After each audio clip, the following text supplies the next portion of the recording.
રાધે રાધે, જય સિયારામ. આપણે ચૈતન્ય મહાપ્રભુનું ચરિત્ર ચાલે છે અને ચૈતન્ય મહાપ્રભુના ચરિત્રમાં આપણે આગળ વધીએ એ પહેલા એક નવીન વાત મારે રેકોર્ડ કરાવવાની છે. કાલે જે સત્સંગ હતો રાત્રિનો એમાં મેં રેકોર્ડ કરાવી પણ સંતોષ ન થયો, એટલે એ ઝડપ રેકોર્ડ થઈ ગઈ. સમય ઓછો હતો પણ અત્યારે હું એ રેકોર્ડ કરાવું છું. હા, બહુ સારી વાત છે.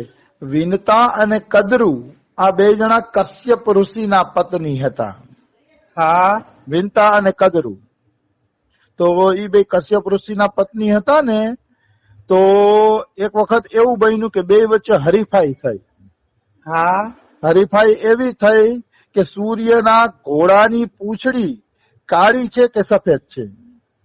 હા, કાળી છે કે સફેદ છે? એ પૂંછડી ઉપર એ બે પત્નીઓને વિવાદ થયો. હા, વિનતા અને કદરુને. હા, તો વિવાદ થયો ને એટલે પછી બે જણી નક્કી કર્યું, શરત રાખી ગઈ કે જે લોકો હારી જાય ને એ ગુલામ બની જાય. હારી જાય એ કાયમી માટે ગુલામ બની જશે. હા, તો કે ઠીક છે, કઈ વાંધો નહીં. પછી એવું બન્યું કે વિનતા અને કદરુ હરપોની માતા હતી, એના દીકરા સરપ હતા એમ. હા, એટલે એને સર્પોને કીધું કે ઘોડાની પૂંછડી કેવી છે? તો ઓલા સર્પો કે સફેદ છે. તો કે તો તમે એ ઘોડાની પૂંછડીમાં વીંટાઈને એને કાળી બનાવી દો. ટૂંકમાં કહું છું, મારે મૂળ વાત કેવી છે. તો ઓલા સર્પો બધા ઘોડાની પૂંછડીમાં વીંટાઈ જાય છે અને પૂંછડીને કાળી બનાવી દે છે. એટલે ગરુડની માતા વિનતા કદરુની દાસી બની જાય છે. હા, કાયમી માટે કદરુની દાસી બની જાય છે. હા, તો કદરુ છે ને વિનતા પાસે નવા કામ કરાવી રાખે. એવા કામ કરાવી રાખે કે આ બિચારી તકલીફમાં પડી ગઈ વિનતા. હા, એટલે વિનતા છે ને ચિંતામાં હતી ને, તો ગરુડજીએ પૂછ્યું કે માં તમને શેની ચિંતા છે, બતાવો. શું ચિંતા કરો છો તમે, બતાવો. કે કોઈ તકલીફ હોય તો કયો. તો કે હું તો છે ને આ કદરુની દાસીપણા કરીને કંટાળી ગઈ છું. કોઈ પણ રીતે જો કદરુની દાસીપણામાંથી છૂટી જાઉં તો સારું. હા, તો ગરુડજી કે ચિંતા ન કરો, હું તમને એ દાસીપણામાંથી છોડાવી શકી. હા, પછી આ ગરુડજી છે ને એ કદરુ પાસે ગયા અને કદરુ પાસે જઈ અને એને કદરુને કીધું કે મારી માને દાસીપણામાંથી છોડવી હોય તો બોલો તમે શું લેશો, શું કિંમત કરશો કે તો મારી માં દાસીપણામાંથી છૂટી જાય. હા, તો કદરુ કે એક કામ કર, સ્વર્ગમાંથી મારા દીકરાઓ માટે સર્પો માટે અમૃત લઈ આવી ગયા. જો તું સ્વર્ગમાંથી અમૃત લાવીશ ને તો તારી માતાને છોડી દઈશ હું. હા, ગરુડ કે મને કબૂલ છે, હું સ્વર્ગમાંથી અમૃત લઈ આવી દઉં એટલે મારી માતાને તમે દાસીપણામાંથી મુક્તિ અપાવી દેજો. હા, તો કે પાકું, કઈ વાંધો નહીં. આવી રીતે બે વચારે વાત તય થઈ ગઈ. પછી ગરુડજી સ્વર્ગમાં ગયા અમૃત લેવા માટે. હા, એટલે ઇન્દ્ર તો સ્વાર્થી છે. ઇન્દ્ર કોઈને કોઈ વસ્તુ આપતો નથી, કારણ કે બહુ સ્વાર્થી છે ઇન્દ્ર. હા, એટલે ઇન્દ્રએ એ વસ્તુ દેવાની ના પાડી કે સ્વર્ગનું અમૃત સ્વર્ગમાં જ રહેશે, કે એ ક્યાંય બહારે નહીં જાય. હા, તમે જે કહો પણ અમે સ્વર્ગના અમૃતને બહારે નહીં જવા દઈએ. હા, એટલે ગરુડજી કે ભાઈ મારે લઈ જવું છે, જે તમારા થાય એ કરી લ્યો. અને પછી ગરુડજીનું ઇન્દ્રનું ઘમાસાન યુદ્ધ થયું. હા, આ બાજુ એકલા ગરુડજી છે, પેલી બાજુ ઇન્દ્રની બધી સેના છે અને બે વચારે ઘમાસાન યુદ્ધ થાય છે. હા, અંતે ઇન્દ્ર થાકી અને પોતાનું વજ્ર ચલાવે છે. હા, વજ્ર ચલાવ્યું ને તો ગરુડ મોઢું ફાડીને વજ્ર ગળી ગયું. ઇન્દ્રને આશ્ચર્ય થયું કે મારું વજ્ર કોઈ દી ફેલ જાતું નથી અને આ વજ્રને ગરુડજી ગળી ગયા, હા, ખાઈ ગયા. એટલે ઇન્દ્રએ બ્રહ્માજીને બોલાવ્યા કે હવે તમે કઈક આ લડાઈમાં કરો, અમારું કામ તો પૂરું થઈ ગયું. વજ્ર ફેલ થઈ ગયું એટલે અમારું કામ પૂરું થઈ ગયું. હા, બ્રહ્માજી આવ્યા, બ્રહ્માજીએ લડાઈ કરી, ગરુડાને જીતી નથી શકતા. પછી બ્રહ્માજી બ્રહ્માસ્ત્ર ચલાવે છે, તો બ્રહ્માસ્ત્ર ને ગરુડજી ગળી જાય છે. હા એ બ્રહ્માસ્ત્ર ને ખાય જ ગયા ગરુડજી. બ્રહ્માજી કે ભાઈ હવે મારું નહીં હાલે કે બ્રહ્માસ્ત્ર આને કઈ કરતું નથી તો મારું શું હાલે કે હા મારું કઈ નહીં હાલે કે. તો કે શું કરશી? તો કે યમરાજાને બોલાવો, યમરાજ પાસે યમ દંડ છે, દંડ થી આને દંડ દેશે. હા એટલે યમરાજાને બોલાવવામાં આવ્યા, એને લડાઈ કરી અને યમદંડ માર્યો તો યમદંડ ને ગરુડજી ગળી ગયા, મોઢું ફાડીને ખાઈ જ ગયા. હા એ કઈના હથિયાર કામ આવતા નથી. બધા ચિંતામાં પડી જાય છે કે હવે શું કરવું. આ ગરુડ તો કોઈ રીતે, તો કે તો ભગવાનને બોલાવો. આપણે અંતે તો આપણે ભગવાન સહાયતા કરે છે ને, હા ભગવાનને બોલાવો.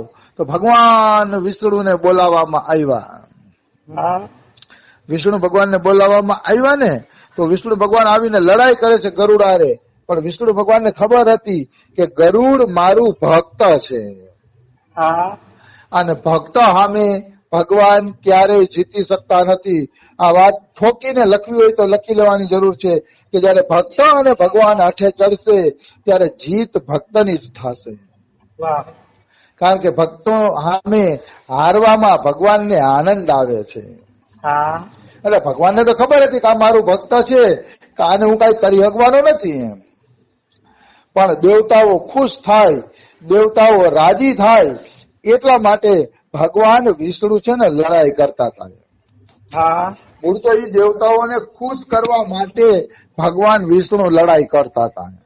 હા તો બન્યું એવું કે વિષ્ણુ ભગવાન લડાઈ કરતા કરતા છેલ્લે સુદર્શન ચક્ર કાઢ્યું, કારણ કે બીજો કોઈ ઉપાય નહોતો.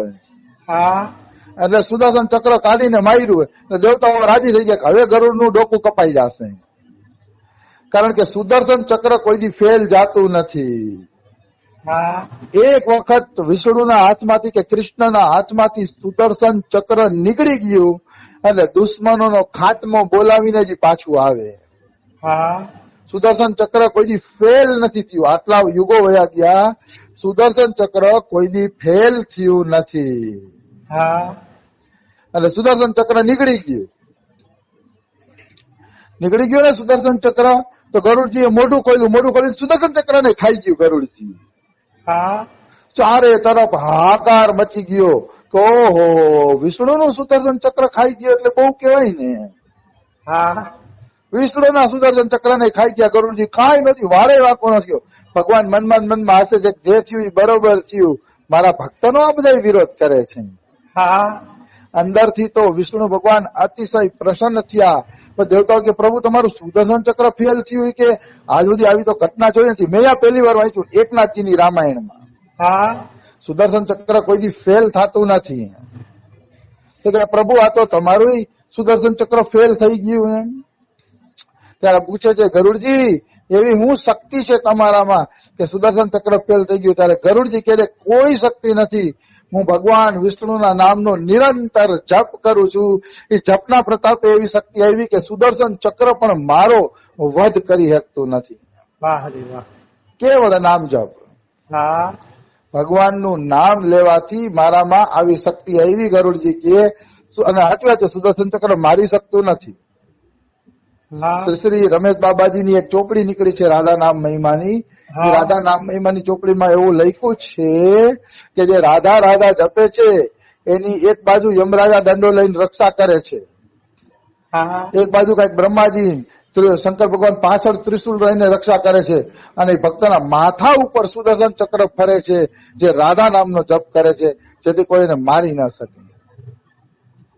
આવો શ્લોક પણ મેં સાંભળ્યો છે. તો સુદર્શન ચક્ર તો ભાઈ ભગવાનનું નામ લ્યો ને એનું દાસ છે. એટલે સુદર્શન ચક્રથી ડરવાની જરૂર નથી. અખંડ ભગવાનના નામનો જાપ તમારા મોઢામાં હોવો જોઈએ.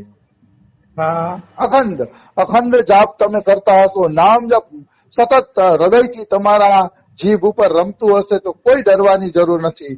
કોઈ કાળ પણ તમારો વાળ નહીં વાંકો કરી શકે. કાળ તો મોટી વાત છે, કાળના કાળ ભગવાન વિષ્ણુનું ચક્ર પણ તમારો વાળ નહીં વાંકો કરી શકે. હા કોઈ એમ કે વિષ્ણુનું ચક્ર અમોઘ છે, પણ મને આ પહેલી વાર કથા મળી મને એકનાથજી રામાયણમાંથી કે અમોઘ ચક્રને પણ ગરુડજી ખાઈ ગયા હતા પોતાના ભક્તિના પ્રતાપે. હા એટલે વિષ્ણુ ભગવાન પ્રસન્ન થઈ ગયા કે હે ગરુડજી, મારે તમને વરદાન આપવું છે એ કે માગો માગો કઈક વરદાન માગો. તો ગરુડજી એવું કે અરે પ્રભુ જે જીતે ને ઈ વરદાન આપે કે હા હારેલો માણસ ખુશ ન હોય તો તમે તો હારી ગયા છો તો તમે થોડા વરદાન આપી શકો. ગરુડજી કે વરદાન તો હું તમને આપીશ. વિષ્ણુ ભગવાનને કહે છે ગરુડજી હા હું તમને વરદાન આપીશ. માગો માગો માગો તમારે શું વરદાન જોઈએ છે. હા તો વિષ્ણુ ભગવાન કહે ગરુડજી તું ક્યાં બળ ઉપર મને વરદાન આપીશ, હું તો ભગવાન છું એમ. પણ તું મને ક્યાં બળ ઉપર વરદાન આપીશ એ તો મને કે એમ કે છે ભગવાન વિષ્ણુ. હા ત્યારે ગરુડજી કહે છે કે મારા પિતા કશ્યપ મારા ગુરુ છે અને પિતા પણ છે. હા તો મારા પિતા કશ્યપનો મારા ઉપર હાથ છે એટલે ગુરુ કૃપા મારા ઉપર છે. એ ગુરુ કૃપાના બળથી અને તમારા નામ જપના બળથી હે ભગવાન હું તમને વરદાન આપી શકું છું.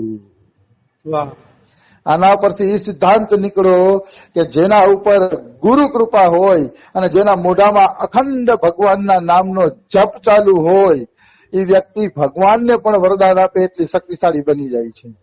હા ભગવાનને પણ ખુશ કરી શકે એટલી શક્તિશાળી બની જાય છે. આવી વાત છે. તો કહેવાનો ભાવ શું છે કે ભગવાનના નામનો આવડો પ્રતાપ છે. આ પ્રસંગ બહુ સુંદર હતો એટલે મેં અત્યારે પાછો રેકોર્ડ કરાવ્યો, કાલે સંતોષ ન થયો. હા તો નામનો પ્રભાવ અને ગુરુની કૃપા આ બે વસ્તુ હોય તો જીવને પછી કાંઈ ઘટતું જ નથી. ભગવાન પાસે પહોંચવામાં પછી કાંઈ ન ઘટે. આવી વસ્તુ છે.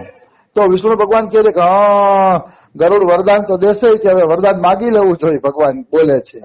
હા પછી ભગવાન એમ કે છે તો ગરુડ મારે વરદાન માગવું છે આપશો? તો કે આપીશ. બોલો શું વરદાન જોઈએ છે? ત્યારે ભગવાન કહે છે કે હે ગરુડ તું કાયમી માટે મારું વાહન બની જા. વાહ ભગવાન વરદાન માગે છે કે મારે એક વાહનની જરૂર છે. તો હે ગરુડજી તમે મારું વાહન બની જાઓ. હા તો ગરુડજી પુલકાયમાન થઈ ગયા, હરખાઈ ગયા કે પ્રભુ આ તો તમે વરદાન નથી માંગ્યું, મને વરદાન આપી દીધું. તમારી સેવા માટે યોગીન્દ્ર મુનિન્દ્ર બધા લોકો લાલાયિત રહીએ છે કે ભગવાન વિષ્ણુની સેવા મળે. એ સેવા તમે મને અનાયાસ આપી દીધી. આ વરદાન નથી, આ તો મારા માટે વરદાન બની ગયું વાહ કે તમે મને સેવક તરીકે સ્વીકારી લીધો. હા પછી ભગવાન એને સેવક તરીકે સ્વીકારે છે એટલે દેવતાઓ કહે છે કે હવે તમે સેવક થઈ ગયા તો અમૃત મૂકી દો. ત્યારે ગરુડજી કહે છે મારે માતાને છોડાવી છે એટલે હું અમૃત લઈ જાઉં છું. એ કહે પણ અમૃત નદી કિનારે મૂકું ને એટલે ઇન્દ્ર ફટ કરતો લઈ જાય. મારી શરત પૂરી થાય પછી ઇન્દ્ર અમૃતને લઈ જાય. હા એવું નક્કી થયું. પછી ગરુડજી અમૃત લઈને આવ્યા અને કદરુને કીધું લ્યો આ અમૃત. તો બધા હરકો પીવા માટે દોડ્યા ને તો ગરુડ કે અરે નાઈને પીવાય અમૃત. અમૃત એમને ન પીવાય, સ્નાન તો કરી લ્યો. એ સ્નાન કરવા ગયા અને અહીંયાથી અમૃતનો કુંડો લઈને ઇન્દ્ર વયા ગયા પાછા. હા આ રીતે ગરુડજી હરકોને મૂર્ખ બનાવ્યા પણ એને વચન પૂરું કરી દીધું અને પોતાની માતા વિનતાને દાસીપણામાંથી છોડાવે છે. હા કથા તો જાણીતી જ છે. મારે નવીન વાત આ જ લેવી હતી કે નામના પ્રતાપે જીવ સુદર્શન ચક્રથી બચી શકે છે અને નામના પ્રતાપે જીવ ભગવાનને પણ વરદાન આપે એવો બની શકે છે. હા નિશ્ચિત બની શકે છે, એમાં કોઈ શંકા નથી. હા નામનો એવડો મોટો પ્રતાપ છે એટલે વ્યક્તિએ મુખ્યથી ભગવાનનું નામ લેતું જવું જોઈએ, સતત નામ લેતું જવું જોઈએ. નામ ક્યારેય મોઢામાંથી બંધ થવું જોઈએ નહીં. જો નામ જપ બંધ થઈ ગયા તો માનવાનું કે સંસારમાં મોટામાં મોટી નુકસાની છે. આનાથી મોટી નુકસાની બીજી કોઈ હોય જ ન શકે. ભગવાનનું નામ મુખ્યથી બંધ થઈ જાય. બિલકુલ આવી વસ્તુ છે. એટલે કરશે કરીએ કર્મ વિધિ નાના ચિત્ત વહા રખીએ જહા કૃપા નિદાના. અમારા બાબા બોલતા હોય.